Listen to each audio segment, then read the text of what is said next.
한 해를 시작하는 특별 새벽 기도회, 그리고 1월 한 달을 시작하는 특별 새벽 기도회를 지난 월 초에 했었던 기억을 갖고 있습니다.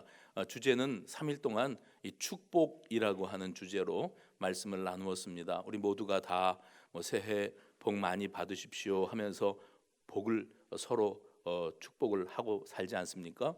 그런데 진정한 축복, 특별히 우리 그리스도인들에게 있어서 진정한 복의 의미가 어디에 있는가 하는 것을 말씀을 통해서 나누는 시간을 가졌습니다. 제가 말씀을 전하면서 신명기 28장의 복, 이 복에 관해서 언급을 했던 기억이 있습니다. 신명기 28장은 아마 신앙생활을 하시는 분들은 한 번쯤은 다 들어보셨을 법한 내용이요, 또 여러분들이 너무너무 좋아하는 구절입니다.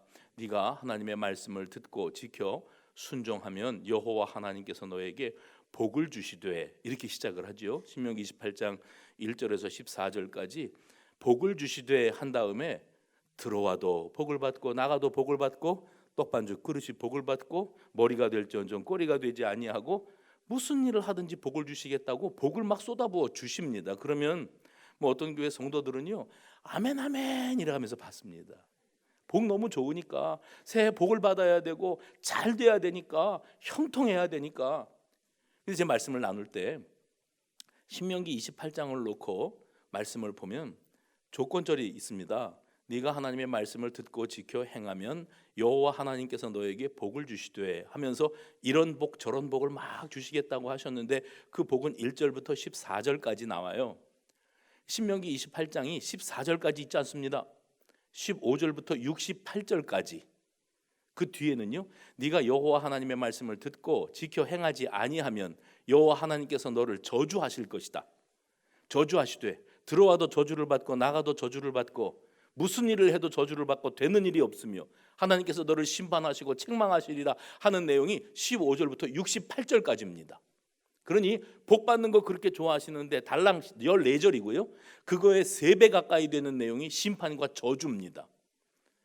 그러면 신명기 28장이 그렇게 여러분들에게 구미에 당기는 성경이 될 수가 없겠지요. 왜냐하면 말씀 순종하면 복이지만 그 말씀 순종하지 못하면 그러면 내가 감당해야 될 심판과 저주는 무시무시한 것이기 때문에 그렇습니다. 하나님은 이렇게 준엄한 심판에 대해서도 말씀을 하셨다는 사실을 잊으면 안 됩니다. 그래서요, 신명기 28장 한 절만 놓고 봤을 때는 맞습니다. 말씀을 듣고 지켜 행하면 복이요, 듣고 지켜 행하지 아니하면, 율법을 거역하면, 하나님의 뜻을 거역하면 하나님께서 저주하실 것이다. 그러니 하나님 말씀 잘 들어서 복 받아야지. 누구나 다 그 복을 받기를 간절히 소망하고 그 복에만 관심이 있습니다. 행여라도 우리가 하나님의 말씀을 어기거나 하나님에게서부터 마음이 떠나거나 세상에 물들어 살아가게 되면 여호와 하나님께서 눈 감아주지 아니하시고 저주하시겠다 그랬어요. 심판하신다고 했습니다. 그것이 무섭다면 우리는 말씀 잘 들어야 됩니다. 그리고 순복해야 됩니다. 적어도 28장 한 장만 놓고 보면 순종하면 복, 불순종하면 저주라고 하는 공식이 맞습니다. 그런데 과연 복이라고 하는 것, 여호와 하나님께서 내리시는 복의 내용이 성경에서 말씀 순종이라고 하는, 그리고 불순종이라고 하는 이 조건에 걸려서 어떤 사람에게는 복을 주시고 어떤 사람에게는 저주를 주시는 이것이 하나님의 마음의 전부이겠는가? 신명기는 28장까지만 있지 않습니다. 29장부터 34장까지 넘어갑니다. 그래서 단순히 한 장만 놓고 보면은 조건에 걸리는 복, 조건에 부합하지 못하면 저주라고 하는 공식이 맞다고 할 수 있습니다. 그런데 하나님이 정말로 우리를 향하여 주시고자 하시는 메시지는 그거보다 훨씬 더 큰 데 있다고 하는 사실을 이번에 묵상하면서 깨닫게 된 겁니다. 그래서 신명기 28장 바로 뒤에 신명기 29장부터 신명기 34장까지에 나가서 보면 우리가 알고 있었던 그 복의 개념이 확장되고 있는 것을 발견하게 됩니다. 예수 믿으면 복 받는다고 그래서 교회 왔거든요.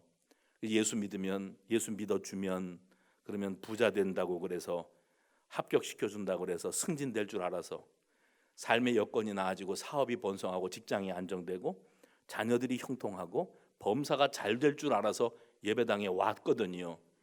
단순히 우리는 잘 예배드리고 말씀 잘 순종하고 기도 생활 열심히 하고 성도의 교제를 나누면 복을 받을 줄 알았는데 그 열심히 했는데 복은커녕 예전만도 못한 지경으로 살아가게 된다 하는 이들도 가끔 만납니다. 과연 진정한 복은 무엇인가? 내가 원하는 것, 가난한 내가 부유하게 되는 게 복이요, 병든 내가 치유받는 것이 복이요, 사업이 빌빌하던 내가 사업이 번성하게 되면 그것이 복이지, 그거 이외에 다른 복이 뭐가 또 있겠는가? 근데 하나님은 과연 우리로 부자 되게 하시고 건강하게 하시고 형통하게 하시는 복을 주기만을 원하고 계실까? 진정한 복의 의미는 다른 데 있습니다. 그래서 오늘 신명기 30장 말씀을 바로 앞에 장 28장에 우리가 알고 있었던 들어와도 복을 받고 나가도 복을 받고 떡반죽 그릇이 복을 받고 머리가 될 정도 꼬리가, 이런 복이 전부가 아니었다는 것. 사실 하나님이 우리에게 주시는 복은 그보다 훨씬 더 크고 어마어마한 것이었다는 사실을 깨닫게 되기 때문에 신명기 30장으로 들어오는 겁니다. 신명기 30장에 보시면 이런 내용이 있습니다. 만약에 너희가 불순종해서, 그럼 불순종은 뭐지요? 저주를 받는 거예요. 너희가 불순종해서 저주를 받아가지고 이방 나라로 끌려가는 신세가 되었다고 하자. 그러면 그 이방 나라에 잡혀가서 우리가 어쩌다가 여기 끌려와서 종살이를 하고 있단 말이냐, 어쩌다가 이렇게 되냐, 아 하나님 말씀 안 들어서 그렇게 됐지, 그때 그러셨지, 순종하면 복 주시고 불순종하면 저주 심판하신다 그랬는데 우리가 하나님 말씀 어기다가 오늘날 요 모양 요 꼴이 되고 말았구나 탄식하고 있다고 할지라도, 그렇죠? 그럼 그것으로 끝난 게 아니라는 거예요. 복 받아야 되는데 복 못 받고 말씀 순종 안 하고 저주 받아서, 그래서 심판 받아서, 그래서 이방 나라에 끌려와 가지고 그 종살이나 하고 비참한 노예 생활을 하고 있으면서 후에 탄식만 하는 게 아니고, 거기서라도, 여기서부터 중요합니다, 거기서라도 심판받고 저주받은 자리에 굴러떨어져 바닥을 치고 있다고 할지라도 다시 여호와 하나님의 말씀을 떠올리고 그 하나님께로 돌아오면 여호와께서도 너희를 다시 기억하시고 다시 돌이키셔서 너희에게 복을 주시리라. 그런데 이 복은 어떤 복이에요? 불순종한 자에게 주시는 복입니다. 심판받고 저주받아가지고 바닥 나락으로 굴러떨어진 이에게 하나님이 다시 복을 주시리라, 그렇게 말씀하고 계세요. 그러면 하나님이 우리에게 주시고자 하시는 것은 저주가 아니었어요.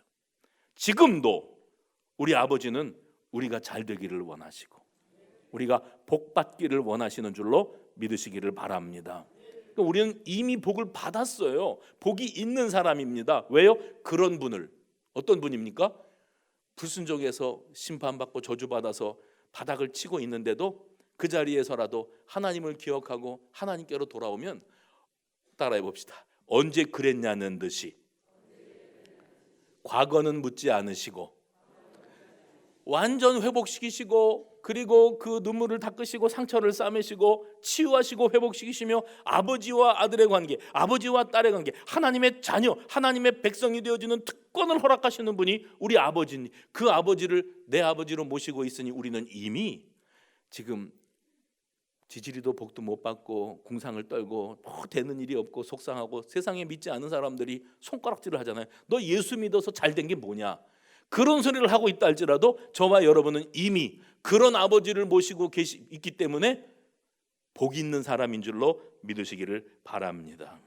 그래서 우리 하나님이 주시고자 하시는 축복의 내용은 말 잘 듣고 순종하면 복, 말 안 듣고 불순종하면 저주 심판, 그랬다 할지라도, 그래서 말 안 듣다가 심판을 받았다 할지라도 거기서 낭망하거나 포기하거나 뒤돌아서지 아니하고 다시 하나님께로 나와 그 하나님께 엎드리면, 순종을 결단하면 하나님은 다시 그에게 복을 회복시켜 주시는 거예요. 그분이 우리 아버지신 거예요. 여기서 우리 하나님의 주시고자 하시는 복, 진정한 복의 의미는 확장이 되어지는 겁니다. 우리가 죄인 되고 하나님과 원수가 되었다고 할지라도, 그럼에도 불구하고 우리를 위하여 독생하신 외아들 예수 그리스도를 내어주신 아버지의 사랑, 이것을 받은 것이 이미 복이요, 그 은혜로 인해서 영벌 지옥 불구덩이로 갈 수밖에 없게 되어 있던 우리가 그분을 아바 아버지라 부르고 하나님의 자녀가 되는 권세 영생의 길에 들어서게 된 것이 이미 복인 줄로 믿으시기를 바랍니다. 진정한 복은 그럼에도 불구하고의 사랑에 있었어요. 그럼에도 불구하고 뭐가 어떤에도 불구하고요. 불순종하면 심판이다, 저주다 했는데 불순종했어요. 그러면 이제 심판 받아야지요. 저주 받아야지요. 당연히 피눈물을 쏟고 땅을 치고 후회하면서 내가 왜 하나님의 말씀에 불순종했을꼬 그 자리에 있었어요. 그러니 심판받아 복 받으려면은 순종해서 복 받았으면은 일은 끝났는데 불순종해서 심판받았으니 이것도 또 끝난 거 아닙니까? 이제 그게 아니라는 거예요. 신명기 28장이 끝이 아니었어요. 그 이후에 하나님은 복의 의미를 깨닫게 하시는데, 그런데 그 상황 그 지경이 되었어도 네가 거기서 하나님이 기억이 나거든. 1절 말씀, 오늘 신명기 30장 1절 보세요. 내가 내게 진술한 모든 복과 저주가 내게 임함으로 내가 네 하나님 여호와께로부터 쫓겨간 모든 나라 가운데에서 이 일이 마음에 기억이 나거든. 너와 네 자손이 내 하나님 여호와께로 어떻게 해요? 돌아와 내가 오늘 내게 명령한 것을 온전히 따라 마음을 다하고 뜻을 다하여 여호와의 말씀을 청종하면, 그 다음에 3절 시작. 내 하나님 여호와께서 마음을 돌이키시고 너를 긍휼히, 아버지의 마음입니다. 그렇게 한다면 하나님은 너 불순종하면 저주라 그랬는데 저주받을 짓 해서 저주 받았지, 끝이다 이제. 이게 아닙니다. 그 상황에서 아버지께로 돌아오면 하나님도 마음을 여시고 하나님도 마음을 돌이키사 우리를 다시 사랑하시고 다시 복 주신다고 그랬어요. 이게 오늘 말씀의 제목입니다. 다시 기뻐하사 복을 주시리라. 모세는 이 사실을 깨닫고 신명기 33장 29절에 이런 말씀을 남겼습니다. 한번 읽어봅시다. 시작. 이스라엘이여 너는 행복한 사람이로다. 여호와의 구원을 너같이 얻은 백성이, 거기까지만요. 이스라엘아 너는 어떤 사람이요? 너는 행복한 사람, 넌 복이 있는 사람이다. 너는 복받은 사람이다. 옆에 분들하고 인사합시다. 당신은 행복한 사람입니다. 시작. 왜 행복한 사람일까요? 우리가 하나님의 말씀에 불순종했어요. 우리 대표 기도하시는 분들이 자주 언급하시는 기도가 뭡니까? 하나님 마음은 원이로되 육신이 약하야 하나님의 말씀을 순종치 못하고 또 죄악 안 짓는다 그러면서 지난 한 주간 동안도 알고도 지은 죄 모르고도 지은 죄 용서하여 주옵소서. 부끄러워서 고개를 들 수가 없습니다. 이 죄인이 항상 그래요. 왜냐하면 이게 우리나라 솔직한 고백이니까. 잘하고 싶었어요. 하나님 말씀 듣고 싶었어요. 순종하고 싶었어요. 그래서 나도 복도 받고 싶었어요. 근데 안 되는 걸 어떻게 해요? 그래서 심판 저주받을 짓만 골라서 하고 살았어요. 그 돌아보니까 내가 왜 이렇게 안 풀리냐 그랬더니 내가 못되게 살았어요. 하나님이 복 주고 싶어도 복을 주실 구석이 없었어요. 그래서 탄식하고 후회하면서 누구 생각나는가 하면 하나님이 그러셨었는데 그때 말씀 듣고 순종하면 내가 너에게 복을 주되 들어와도 나가도 복을 받고 떡반죽 그릇이 복을 받고 머리가 될지어정 꼬리가, 나는 그렇게 해주고 싶다 너에게. 근데 너는 거기에 함량 미달이라 늘 저주, 그 축복의 3배나 되어지는 저주의 대상만 될 뿐, 심판의 대상만 될 뿐 축복의 대상으로 살지를 못해. 하나님은 이미 아셨어요. 우리가 그 수준이 못 된다는 걸 아셨어요. 그래서 이 복의 개념을 딱 조건절에 걸리는 이러면 복, 이러면 저주에도 끝내지 아니하시고 신명기 29장, 30장, 31장, 32장, 33장, 34장 넘어가면서 복은 그게 전부가 아니야. 그럼에도 불구하고 나는 너를 사랑해. 너는 이런 아버지를 뒀어.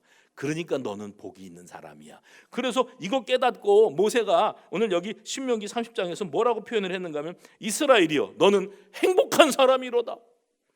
여호와의 구원을 너같이 얻은 백성이 어디에 있겠느냐. 우리는 세상에 둘도 없는 하나님의 아들 딸 된 줄로, 그래서 그 복을 받은 줄로 믿으시기를 바랍니다. 구약에 보면 호세아라고 하는 선지자가 있었습니다. 이 호세아 선지자는 이스라엘이 남북으로 분열되어 있을 때, 북이스라엘과 남유다로 나뉘어져 있을 때 북이스라엘 나라를 향하여 하나님 주시는 계시의 말씀을 증거하면서 그들의 미래를 예언하면서 지금 이 범죄하고 하나님으로부터 멀어진 상황에서 돌이켜 회개하고 돌아오라고 권면하는 주의 종의 사명을 감당을 했습니다. 이때 당시에 북이스라엘 사람들은 주의 종이 그렇게 돌아오라고, 그렇게 가면 안 된다고, 심판과 저주가 기다린다고 해도 하나님은 안중에도 없었고요. 보이지 않는 하나님을 믿는 것보다는 보이는 아수르라고 하는 나라를 믿었습니다. 그래서 아수르 나라에 빌붙어서 그 나라의 도움을 받고 그 나라에 의지하고 살기를 원했습니다. 주전 722년에 결국 북이스라엘은 아수르에, 자기들이 그렇게 믿고 의지했던 나라에 의해서 패망을 당하고 맙니다. 그런데 주의 종이 예언의 말씀을 선포하지 않았는가? 너희들 그러다가 크게 큰 코 다친다. 하나님이 너희들을 가만두지 아니하실 거야 라고 아무리 외쳐도 그 말이 들리지가 않았어요. 눈에 보이는 것이 아수르였지 하나님은 보이지가 않았으니까 그러다가 그들이 멸망을 당하고 맙니다. 만약에 여러분 앞서서 제가 말씀드린 것처럼 신명기 28장에 나오는 이 축복의 내용대로라면 이스라엘 백성들은 심판, 저주받고 그리고 아수르 나라에 잡혀가고 패망을 당하고 그리고 끝이 났어야 했습니다.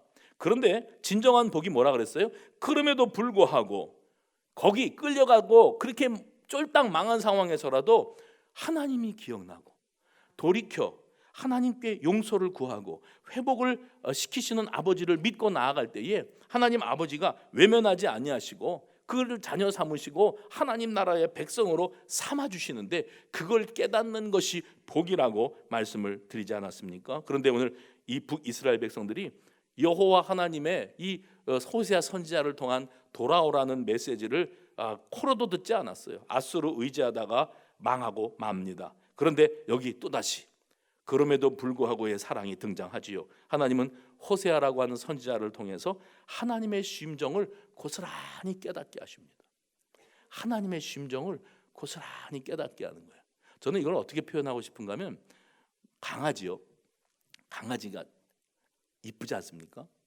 강아지가 품종이 좋아서 고급 강아지라서 이쁜 게 아니고요. 그 똥개라도 주면 강아지가 주먹만하잖아요.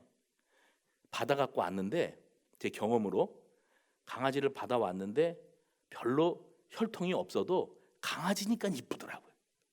털이 버슬버슬한데 땅바닥에 쫙 배를 깔고 엎드렸는데 눈도 못 뜨는 거예요. 눈도 못 뜨고 벌벌벌벌 기고 발발발발 떴는데 바짝 들어도 그냥 그 공 하나만도 못하게 가벼워요. 이렇게 전 먹여가면서 키우니까 이 강아지가 어느 날 눈을 뜨는데 실눈을 뜨는 거예요. 늘 눈만 감고 바닥에 붙어 있을 줄 알았는데 실눈을 뜨고 세상을 살피는 거예요, 이것이. 그리고 이렇게 바짝 들어서 보니까 실눈을 떴는데 눈동자가 보이는데 눈물이 그렁그렁 맺혀 있는 거예요. 투명해요. 마치 그와 같지 않을까? 강아지에만 은혜 받지 마시고 이제부터입니다. 마치 그와 같이 우리가요 세상을 향하여 하나님을 향하여 알아가는 거지요. 여러분 하나님을 알아가시기를 바랍니다. 근데 하나님을 알아간다는 게 뭐냐면 하나님은 누구시냐? 그분은 나에게 어떤 마음을 품고 계시는 아버지시냐? 근데 강아지가 실눈을 뜨듯이 어렴풋이 하나님의 사랑의 끝자락을 보는 거예요. 이처럼 사랑하사 해봅시다. 이처럼 사랑하사 하나님 아버지께서 나 같은 것을 이처럼 사랑하사 독생자를 내어주셨다 하는 그 사랑의 끝자락을 봤는데도 깜짝 놀라는 거죠. 이렇게 사랑하셨단 말이야. 실눈을 뜨는 강아지처럼 우리의 영안도 이제는 좀 열릴 때가 된 줄로 믿습니다. 그래서 주여 예수 믿고 복 좀 받읍시다. 부자 좀 되게 해보십시오. 전도가 얼마나 잘 되겠습니까? 나 승진 출세 좀 시켜주십시오. 그러면 내가 내 밑에 있는 것들 다 끌고 오겠습니다. 그렇게 단순한 복이 아니에요. 하나님이 우리에게 주시는 복은. 그럼에도 불구하고의 사랑이라. 그럼에도 불구하고가 뭔지 아세요? 철이 없음에도 불구하고 이기적임에도 불구하고 지잘난 맛으로만 살고 있음에도 불구하고 정신 차려라 정신 차려라 제발 정신 좀 차려라 그래도 죽는 날까지 정신을 차릴 수가 없을 것 같은 그런 철없고 생각 없는 인생임에도 불구하고 그래서 바울은 나는 주님 앞 하나님 앞에 죄인 되었고 원수가 되었는데 원수지간임에도 불구하고 하나님은 어쩌자고 나 같은 것을 사랑하셔서 독생하신 예수 그리스도를 나를 위하여 내어놓으셨단 말이냐. 그 사랑을 어렴풋이 깨닫게 되었을 때 우리의 입에서 복이다, 이건 복이야, 나 같은 복을 받은 사람이 세상에 없어, 그 복에 눈이 열려지는 은혜가 있게 되어지시기를 주님의 이름으로 축원을 드립니다. 그래서 그걸 깨닫게 하시느라고 하나님께서 호세아 선지자에게 고멜이라고 하는 아내를 주셔요. 근데 이 고멜이라고 하는 여인이 정숙한 여인이 아니었어요. 그래서 남편을 배신하고 집을 뛰쳐나갑니다. 어디 가서 뭐하고 먹고 살고 있는가 했더니 창기가 되어서 거기에서 몸을 팔고 먹고 살고 있대요. 기가 막히지 않습니까? 그렇게 사랑을 쏟아부어줬는데 저럴 수가 있나 싶은 거 아니에요? 그러면 이제는 너랑 나랑은 끝장이다, 돌아도 보지 말고 뭐 새로운 출발을 계획해야 되겠죠.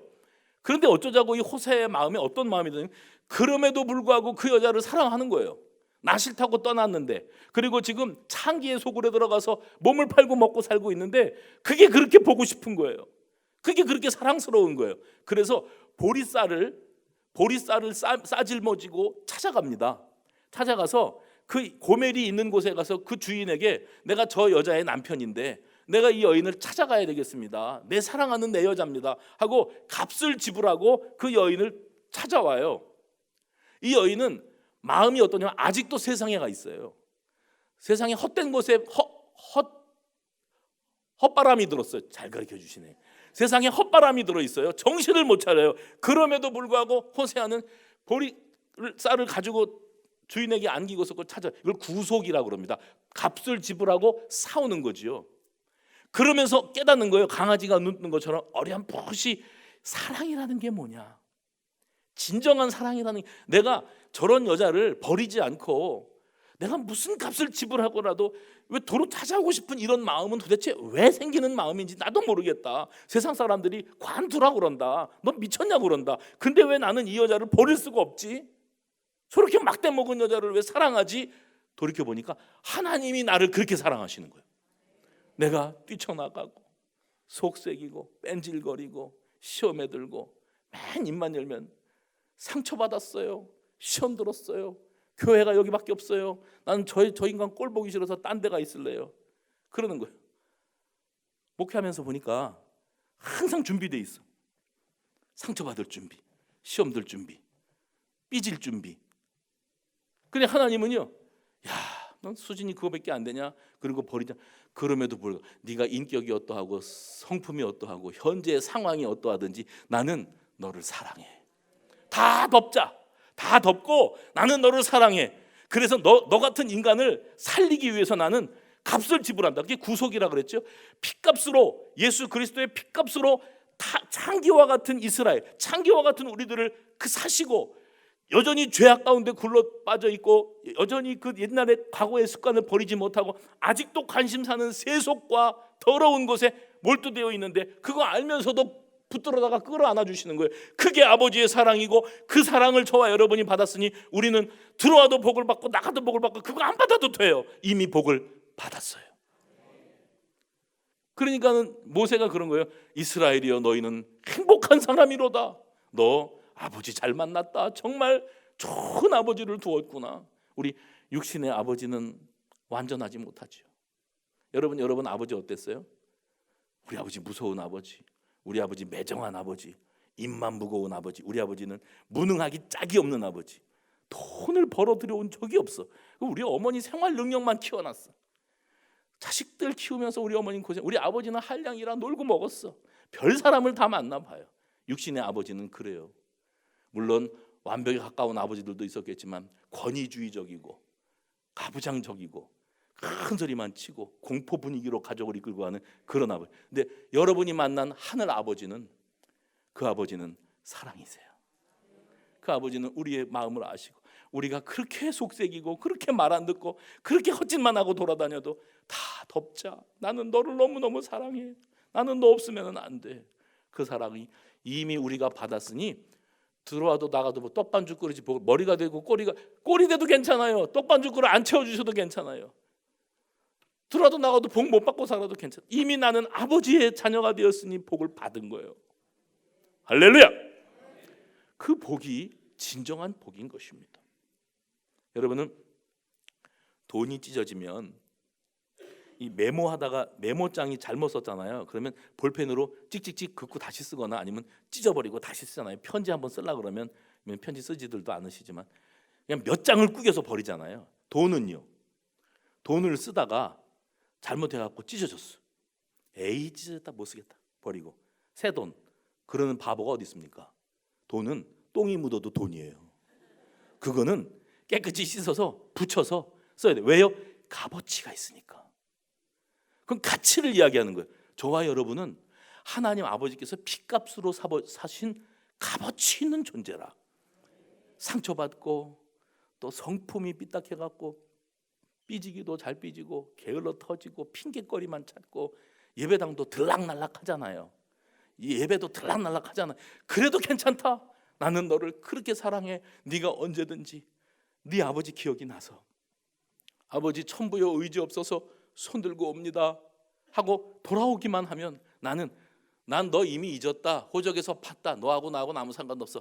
그러는 세상 아버지하고는 달라요. 우리 아버지는 과거는 말하지 말자. 품어주시고 용서하시고.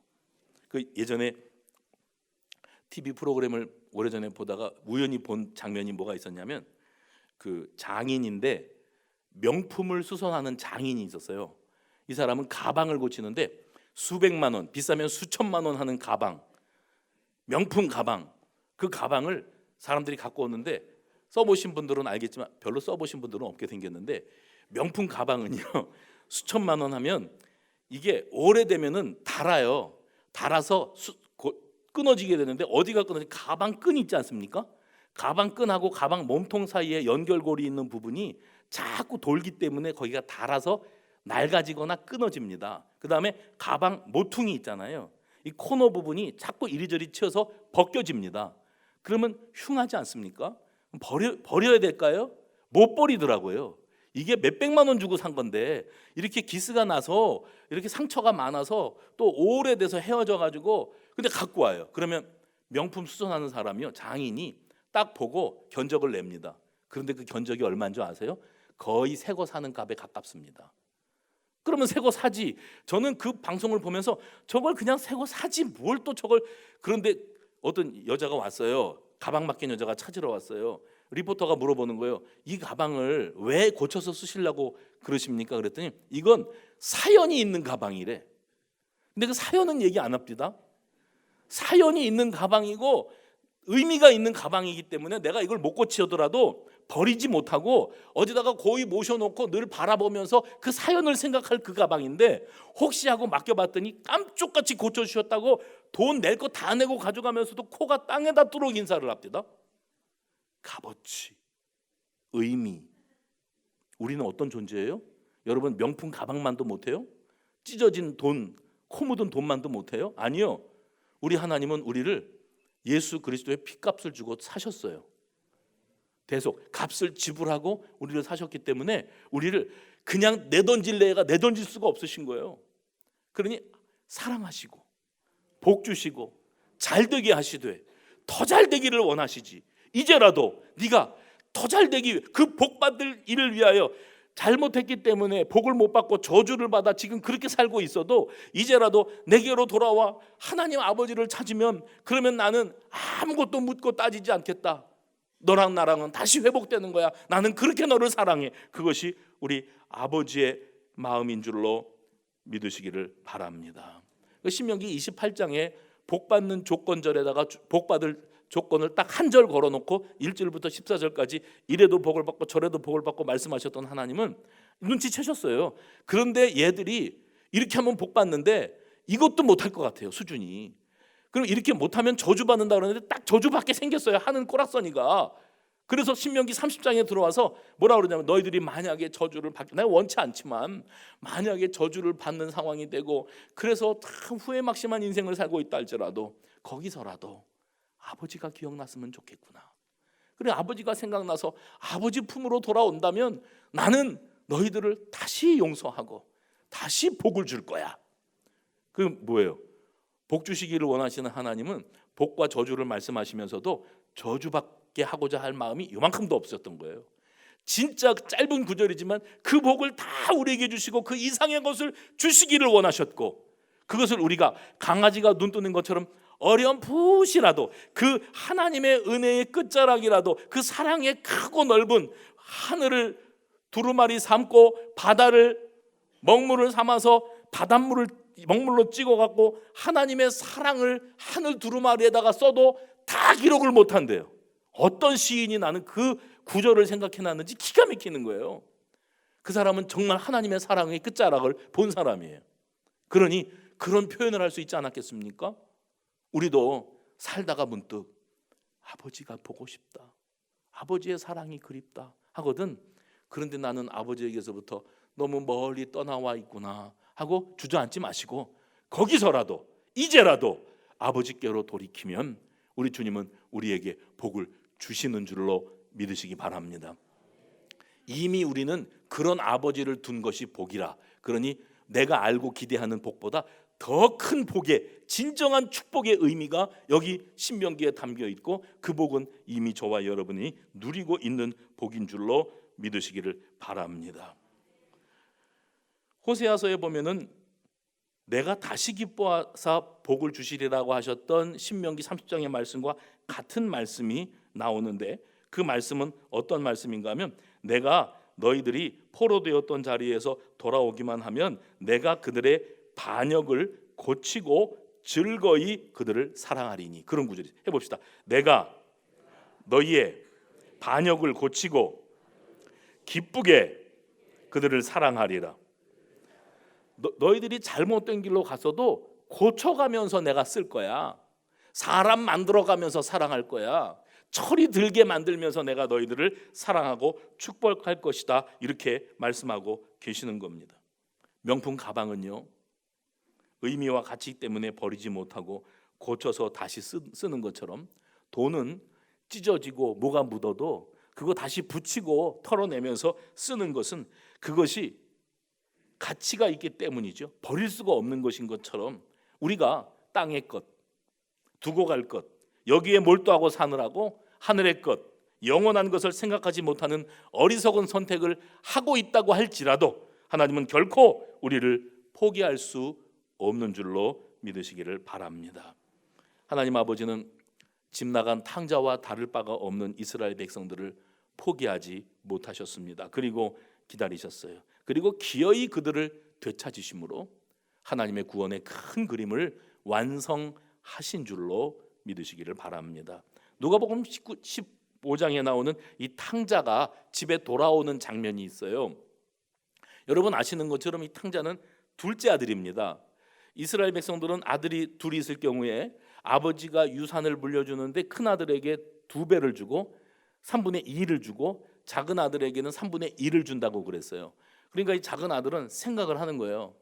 내가 아버지가 지금 건강 상태가 너무 괜찮아가지고 이 양반이 돌아가셔야 이게 나한테 뭐가 좀 떨어질 텐데 기다릴 수가 없어요. 아버지 찾아갔어요. 면회 신청해갖고 아버지한테 아버지 저한테 유산 어차피 주실 건데 그거 미리 땡겨주시면 제가 이거 가지고 나가서 자수성가해갖고 부자가 돼서 더블로 불려갖고 올 테니까 한번 저 믿고 맡겨봐 주세요.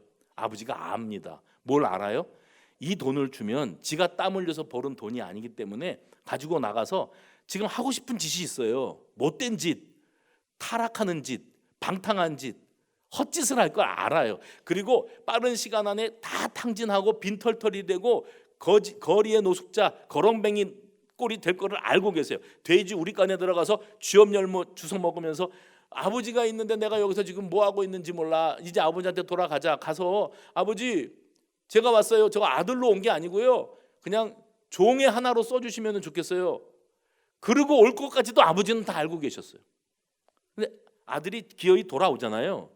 거짓골이 돼서 돌아오는데 성경에 보면 이거 예수님이 하신 말씀입니다. 이게 실화였는지 아니면 예수님이 만들어낸 이야기이신지 뭔가 중요한 메시지가 예수님이 들려주고 싶어서 이 말씀을 하시는데 아들이 저기 먼 데서 아버지께로 돌아오는데 그 아들은 아버지와의 상봉의 장면이 두려운 거지요. 입이 10개라도 할 말이 없고 벼르기도 낯짝이 있지.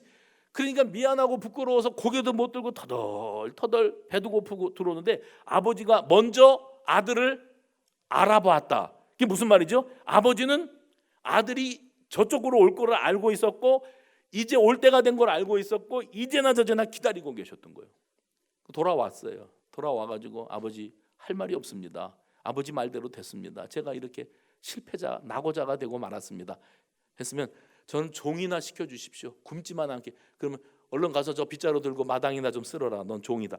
이르시지 않으시고 죽었던 내 아들이 살아 돌아왔다고 옷을 새로 갖다 갈아입히고 송아지를 잡아 잔치를 하고 내 아들의 지위를 회복시키고 가락지를 끼워주고 그게 아버지예요. 그래서 성경 이렇게 묵상해 보면 예수님이 이 얘기를 왜 하실까? 니네 아버지, 우리 아버지 하나님은 사랑이시다.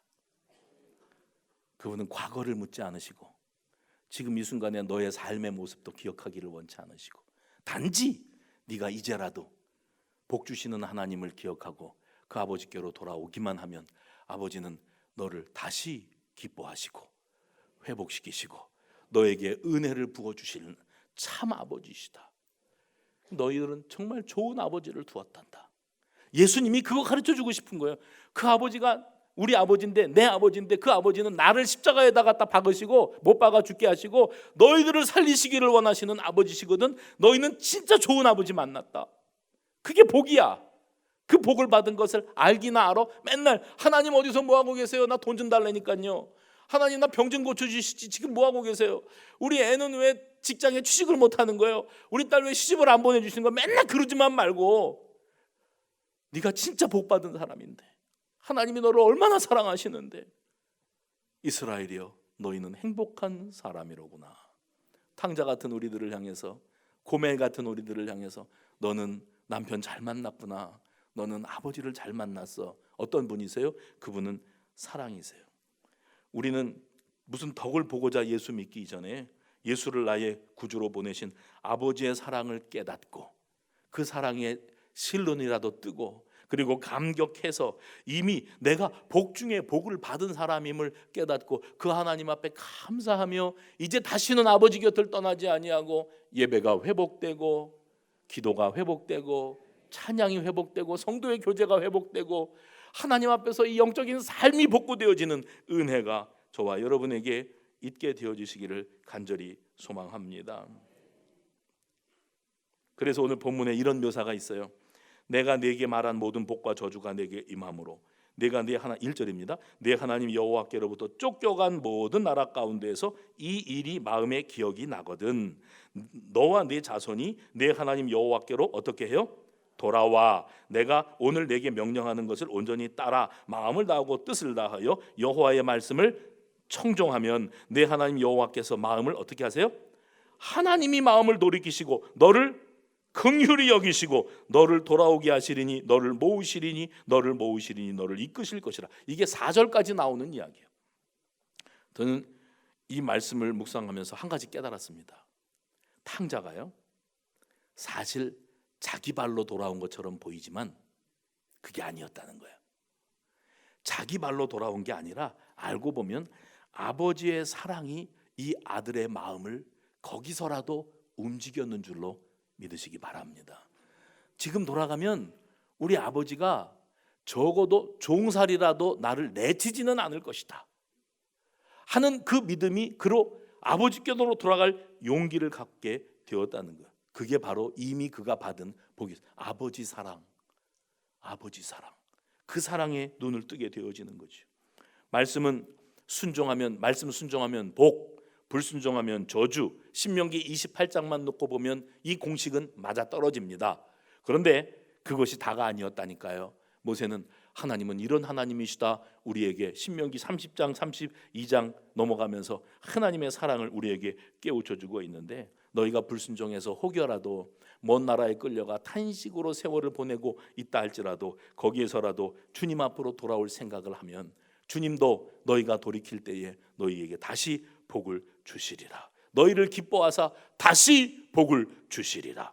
오늘 아버지의 진심, 그 진실한 사랑 앞에 꼬꾸라짐이 있는 우리 모두가 되시기를 주님의 이름으로 축원합니다. 내가 지금 어떻게 살아가고 있는지를 돌아보고 이제라도 하나님의 말씀에 귀를 기울이고 바른 예배가 회복되고 주님과의 관계가 다시 살아날 때에 하나님은 복을 주시되 여호와께서 내 조상들을 기뻐하신 것 같이 너를 다시 기뻐하사 내게 복을 주시리라. 오늘 본문 10절 하반절에 나오는 말씀입니다. 여러분, 그래서요, 여러분이 신앙인으로 살아가면서 이제라도 말씀에 귀를 기울이십시오 라는 음성이 들리거든, 아니 이제라도 아버지께로 돌아오셔야 됩니다 라는 음성이 들리거든, 여러분은 정말 좋은 아버지를 둔 행복한 자녀라는 사실을 기억하시고 복받은 사람, 감사하는 사람으로 살아가는 저와 여러분 되시기를 주의 이름으로 축원합니다. 감사의 고백입니다. 눈에 보이는 복, 손에 잡히는 복보다 십자가 구속 은혜의 복을 받았으니 이제는 감사합니다만 하시면 돼요. 그리 아니하실지라도, 그럼에도 불구하고, 다 이해할 수 없을지라도 감사합니다. 기도하겠습니다. 전능하신 아버지, 감사합니다. 우리는 이 땅 위에서 범사가 형통하고 잘 되는 복, 부자 되는 복, 성공하는 복만을 바라고 살았지만 이미 우리가 어떤 모습으로 있던지 하나님께서 우리를 자녀 삼아 주신 복, 십자가 구속의 은혜를 내려주신 복을 받았으니 행복한 사람임을 깨달아 알게 하옵소서. 실눈을 뜨는 것처럼 이제 하나님의 그 크신 사랑의 끝자락이라도 발견하게 하시고 감격, 감동하며 그 은혜의 날개 안에 거하는 살아있는 성도들이 다 되게 하여 주시옵소서. 예수님의 이름으로 기도하옵나이다. 아멘.